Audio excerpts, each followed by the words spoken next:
घर में लड़का पैदा होला तो बड़ा धूमधाम से खुशी मनावल जला। जब उहे लड़का बड़ होला, जवान होला, फिर उसके बाद बुढ़ापा होला। बुढ़ाई के बाद जब ओकर अंतिम संस्कार होला तो लोग दुखी हो जाला, लेकिन हम लोग के दुखी ना हो के चाहिए।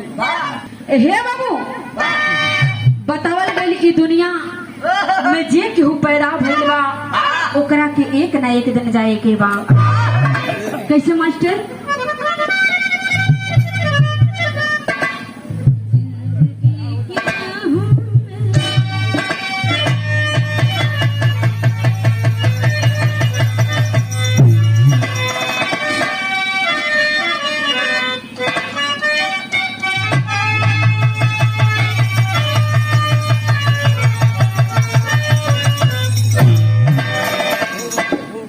बतावल गई कि तूने जो कमाया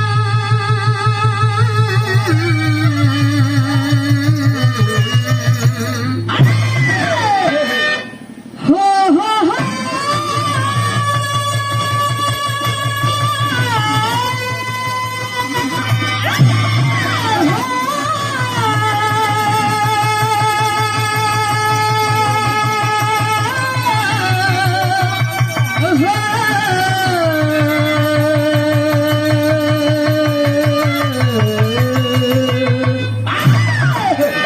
ये जीवन 4 दिन का है।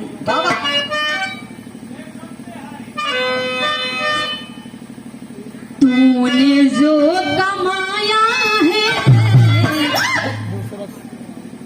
तूने जो कमाया है, तूने जो कमाया है कोई दूसरा ही खाएगा।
ये दुनिया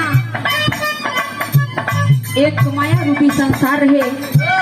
ये दुनिया में जे पैदा भइल बा यह दुनिया के सत्य बा, हकीकत बा। भगवान से वो मनुष्य वादा करता है कि प्रभु मैं धरती पे जाने के बाद आपका गुणगान करूंगा, ये सोगान करूंगा, भक्ति भजन करूंगा। जैसे ही धरती पे पैदा होता है वैसे प्रभु को भूल जाता है। कहता है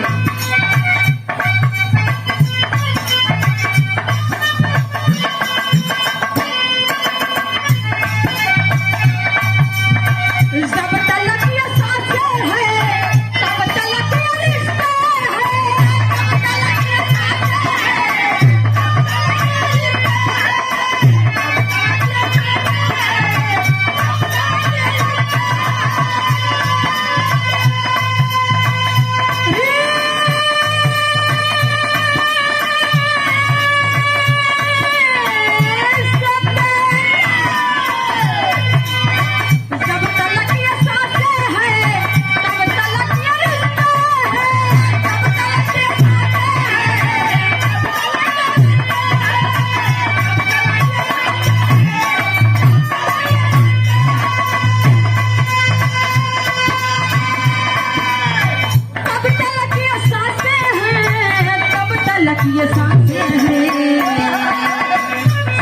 जिस घड़ी छूटी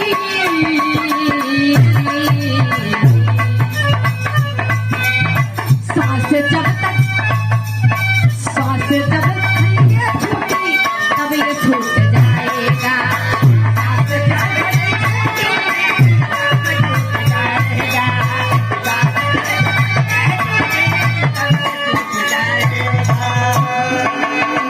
साथ जिस घड़ी छूटी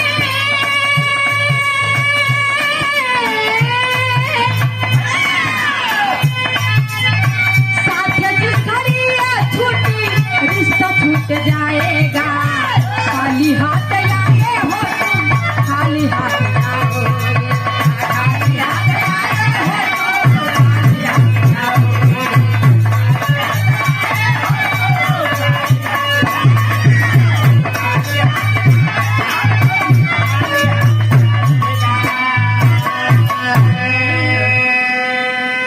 यही दुनिया का सत्य है। जब लड़का पैदा होता है बाबू बाबा तो दोनों मुट्ठी बंधी रहती है, और जिस समय इंसान जाता है इस दुनिया से उसकी मुट्ठी खुल जाता है। यही दुनिया का हकीकत है। खाली हाथ आए हो तो खाली हाथ ही जाना होगा। अगर जाना है तो आपके साथ सत्य जाएगा, हरि का नाम जाएगा। जो कड़ कड़ में, हर सांस में, हर पल प्रभु का नाम लिए रहोगे वही आपके साथ में जाएगा, वरना कुछ भी नहीं जाएगा। आज कहते हो मेरा दादा है, नाना है, चाचा है।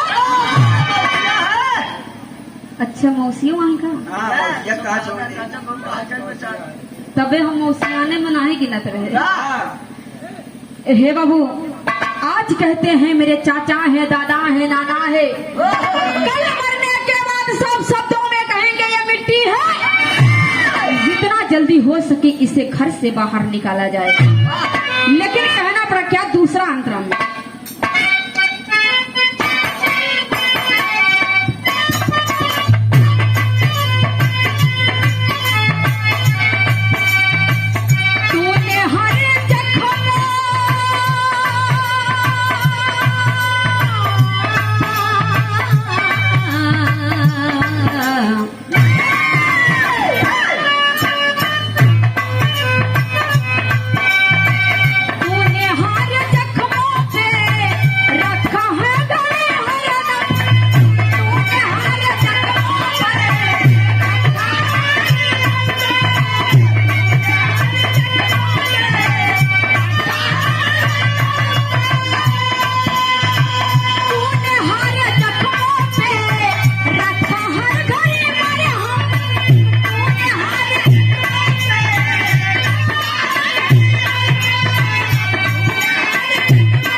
यानी कि कहा जाता है अगर किसी भी इंसान को प्यार ना दे सको, मोहब्बत ना दे सको, तो उसे बाबूजी चोट भी देने का कोशिश मत करो। अगर उससे आप प्यार से बात नहीं कर सकते हो तो उसका दिल भी मत दुखाओ।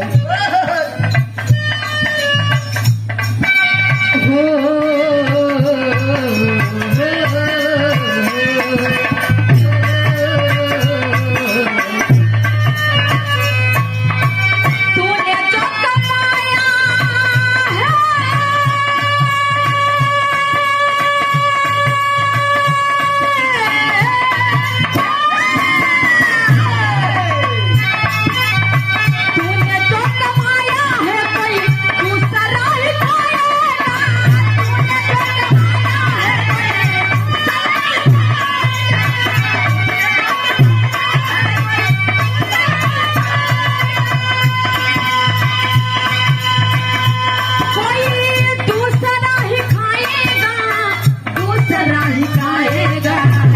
खाली हाथ आए हो ना खाली हाथ जाओ।